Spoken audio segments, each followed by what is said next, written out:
अस्सलाम वालेकुम, कैसे हैं आप सब। उम्मीद है आप सब खैरियत से होंगे। आप सबका वेलकम है रूहानी पाथ पर।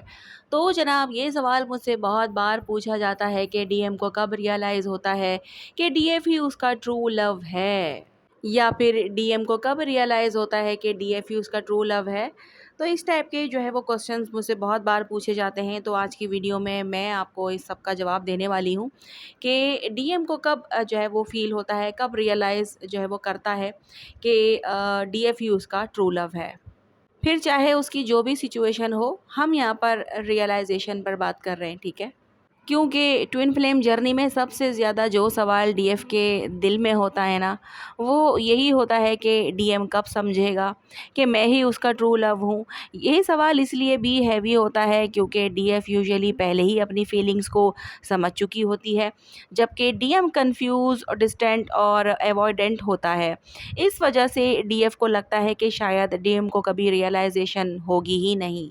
लेकिन असल सच ये है कि डीएम को रियलाइजेशन होता है, लेकिन वो डीएफ की तरह जल्दी नहीं होता। डीएम का नेचर डिफरेंट होता है। वो अपनी फीलिंग्स को सप्रेस करता है, इग्नोर करता है, या फिर लॉजिकल माइंड से जस्टिफाई भी करता है। इसलिए उसे अपने दिल की बात समझने में टाइम लगता है। ये रियलाइजेशन एक इमोशनल और स्पिरिचुअल प्रोसेस होता है, ठीक है, जो धीरे धीरे अनफोल्ड होता है। इसमें सेपरेशन, पेन, अकेलापन और इनर रिफ्लेक्शन बहुत ज़्यादा रोल प्ले करते हैं। जब डीएम डीएफ से दूर होता है, तभी वो उस कनेक्शन की डेप्थ को समझना शुरू करता है। चलें और भी ज़्यादा डिटेल के साथ समझते हैं। नंबर वन, जब सेपरेशन उसे अंदर से हिला देता है, यानी कि जब डीएम और डीएफ के दरमियान डिस्टेंस आता है, तो शुरू में डीएम इसे लाइटली लेता है। उसे लगता है कि वो इजीली मूव ऑन कर लेगा और अपनी नॉर्मल लाइफ कंटिन्यू करेगा। लेकिन टाइम के साथ उसे एक अजीब सी बेचैनी फील होने लगती है, जो वो एक्सप्लेन नहीं कर पाता। वो आउटवर्डली स्ट्रॉन्ग या फिर नॉर्मल दिखने की जो है वो कोशिश करता है, लेकिन अंदर से उसे लगता है कि कुछ इम्पॉर्टेंट चीज़ उसकी लाइफ से निकल गई है। ये फीलिंग उसे डिस्टर्ब करती है, स्पेशली जब वो अकेला होता है। इसी स्टेज पर उसका दिल उसे सिग्नल देना शुरू करता है कि जो कनेक्शन उसने लॉस किया है वो ऑर्डिनरी नहीं था। ये इनर डिस्टरबेंस ही रियलाइजेशन का फर्स्ट स्टेप होता है। नंबर टू, जब वो किसी और के साथ खुश नहीं रह पाता, यानी कि डीएम अक्सर ट्राई करता है कि वो अपनी लाइफ में आगे बढ़े और किसी और के साथ रिलेशनशिप बनाए, लेकिन वो चाहे जितनी भी कोशिश करे, उसे वो डेप्थ, वो कंफर्ट और वो इमोशनल कनेक्शन नहीं मिलता जो डीएफ के साथ था। डीएम को फील होता है कि सब कुछ सरफेस लेवल पर हो रहा है। कन्वर्सेशंस में वो स्पार्क नहीं होता, इमोशंस उतने डीप नहीं होते। वो कंपेयर करना स्टार्ट कर देता है और हर कंपैरिजन डीएफ के फेवर में ही जाता है। धीरे धीरे उसे समझ आता है कि डीएफ के साथ जो बॉन्ड था वो रिप्लेस नहीं हो सकता। ये रियलाइजेशन उसे अंदर से जो है वो एक्सेप्ट करने पर मजबूर करती है कि डीएफ ही उसका रियल इमोशनल होम है।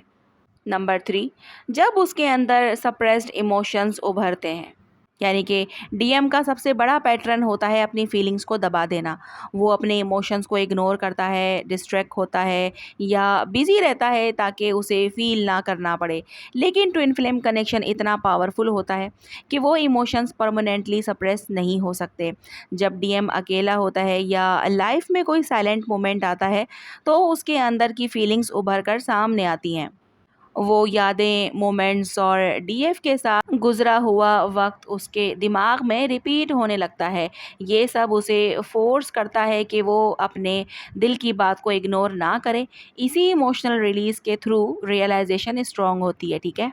नंबर फोर, जब वो अपनी गलतियों का एहसास करता है, यानी कि टाइम के साथ जब डीएम इमोशनली मेच्योर होता है, तो वो अपनी पास्ट एक्शंस को रिफ्लेक्ट करता है। उसे समझ आता है कि उसने डीएफ को कहाँ हर्ट किया, कहाँ इग्नोर किया, या कहाँ उस कनेक्शन की वैल्यू नहीं समझी।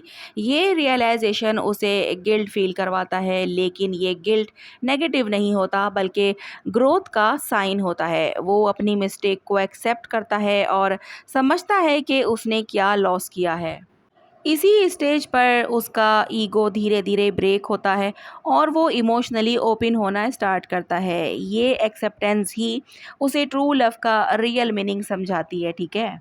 नंबर 5, जब उसे डीएफ को लॉस करने का रियल फ़ियर होता है। यानी कि सबसे पावरफुल रियलाइज़ेशन तब होता है जब डीएम को लगता है कि वो डीएफ को हमेशा के लिए खो सकता है। जब उसे फ़ील होता है कि डीएफ अब मूव ऑन कर रही है या इमोशनली डिटैच हो रही है, तो उसका हार्ट सडनली रिएक्ट करता है। वो पैनिक फ़ील करता है। उसे लगता है कि अब उसके पास टाइम नहीं है। ये फ़ियर उसे क्लैरिटी देता है कि डीएफ सिर्फ़ एक ऑप्शन नहीं थी, बल्कि उसकी रियल चॉइस थी। इसी मोमेंट पर वो समझता है कि जो उसके पास था वो कितना वैल्यूएबल था। ये फ़ियर उसे एक्शन लेने के लिए पुश करता है। नंबर 6, जब डिवाइन टाइमिंग उसे रेडी करती है। यानी कि हर चीज़ एक स्पेसिफिक टाइम पर होती है और डीएम का रियलाइजेशन भी डिवाइन टाइमिंग के अकॉर्डिंग ही होता है। जब तक डीएम इमोशनली और मेंटली रेडी नहीं होता, तब तक वो इस ट्रूथ को एक्सेप्ट भी नहीं कर पाता।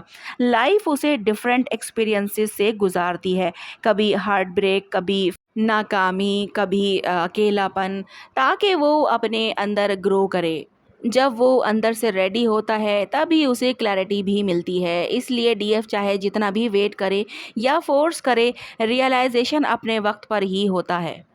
नंबर 7, जब वो अंदर से चेंज फील करता है। यानी कि रियलाइजेशन सिर्फ एक थॉट नहीं होता, बल्कि एक डीप इनर चेंज होता है। डीएम अपने बिहेवियर, अपनी थिंकिंग और अपनी प्रायोरिटीज़ को चेंज करता है। वो पहले जैसा नहीं रहता। वो ज़्यादा मेच्योर, काम और इमोशनली अवेयर हो जाता है। उसे समझ आता है कि रियल लव क्या होता है और उसे कैसे हैंडल करना चाहिए। ठीक है, ये ट्रांसफॉर्मेशन ही प्रूव होता है कि उसका रियलाइजेशन जेन्युइन है। नंबर 8, जब यूनिवर्स उसे बार बार सिग्नल देता है। यानी कि कभी कभी डीएम को रियलाइजेशन साइंस और सिंक्रोनिसिटीज़ के थ्रू भी होता है। वो डीएफ को रैंडम सिचुएशंस में याद करता है, ड्रीम्स में देखता है या उन चीज़ों को नोटिस करता है जो उसे डीएफ की याद दिलाती हैं। ये रिपीटेड साइंस उसे इग्नोर करना मुश्किल बना देते हैं। ठीक है, वो चाहे जितना भी डिस्ट्रैक्ट हो, उसका फोकस वापस डीएफ पर ही आ जाता है। ये सब उसे पुश करता है कि वो अपने कनेक्शन को सीरियसली ले और समझने की कोशिश भी करे। नंबर 9, जब वो दिल की सुनना शुरू करता है। यानी कि डीएम मोस्टली अपने माइंड से डिसीजन लेते हैं, लेकिन ट्विन फ्लेम जर्नी उसे मजबूर करती है कि वो अपने दिल को फॉलो करे। ठीक है, जब वो अपनी फीलिंग्स को डिनाई करना बंद करता है और उन्हें एक्सेप्ट करता है, तब उन्हें रियल क्लैरिटी मिलती है। वो फील करते हैं कि डीएफ के साथ जो बॉन्ड है वो नेचुरल और ट्रू है। ये हार्ट बेस्ड रियलाइजेशन सबसे पावरफुल होता है, क्योंकि ये किसी लॉजिक या प्रूफ पर डिपेंड नहीं करता। नंबर 10, जब वो एक्शन लेता है और वापस आता है। यानी कि फाइनल स्टेज तब होती है जब डीएम सिर्फ रियलाइज़ नहीं करता, बल्कि उस रियलाइजेशन पर एक्ट भी करता है। वो डीएफ से कांटेक्ट करता है, अपनी फीलिंग एक्सप्रेस करता है और रिलेशनशिप को हील करने की कोशिश भी करता है। ये स्टेप सबसे इम्पॉर्टेंट होता है, क्योंकि ये बताता है कि उसका रियलाइजेशन सिर्फ टेम्परेरी इमोशन नहीं, बल्कि परमानेंट अंडरस्टैंडिंग है। क्योंकि एक्शन के बिना रियलाइजेशन इनकम्प्लीट होती है। ठीक है, लेकिन जब डीएम स्टेप लेता है तभी रियल यूनियन की पॉसिबिलिटी क्रिएट होती है। तो जनाब, बात आई समझ में। डीएम का रियलाइजेशन एक स्लो और लेयर्ड प्रोसेस होता है जो टाइम, पेन और इनर ग्रोथ के थ्रू डेवलप होता है। वो तब समझता है कि डीएफ ही उसका ट्रू लव है जब वो उस कनेक्शन को लॉस करता है, उसकी वैल्यू फील करता है और अपने अंदर चेंज लाता है। ये रियलाइजेशन किसी एक मोमेंट में नहीं आता, बल्कि छोटी छोटी फीलिंग्स, एक्सपीरियंसेस और रियलाइजेशन का रिजल्ट होता है। सबसे ज़रूरी बात यह है कि जब तक डीएम अंदर से रेडी नहीं होता, तब तक वो इस ट्रूथ को एक्सेप्ट भी नहीं करता। इसलिए डीएफ के लिए सबसे इम्पॉर्टेंट चीज़ ये है कि वो अपनी जर्नी पर फोकस करे, अपनी हीलिंग करे और ट्रस्ट करे कि जो होगा वो राइट टाइम पर ही होगा। ठीक है जनाब, तो आई होप आपको समझ में आ गया होगा कि मैंने क्या समझाने की कोशिश की है। अगर फिर भी कुछ ना समझ में आया हो या फिर कोई क्वेश्चन हो, तो आप लोग कमेंट बॉक्स में पूछ सकते हैं। मैं बताने की पूरी कोशिश करूँगी। जनाब, आज की वीडियो यहीं तक है। मिलते हैं हम लोग नेक्स्ट वीडियो में। अपना बहुत ज़्यादा ख्याल रखिएगा और मुझे दुआओं में याद रखिएगा। अल्लाह हाफिज़।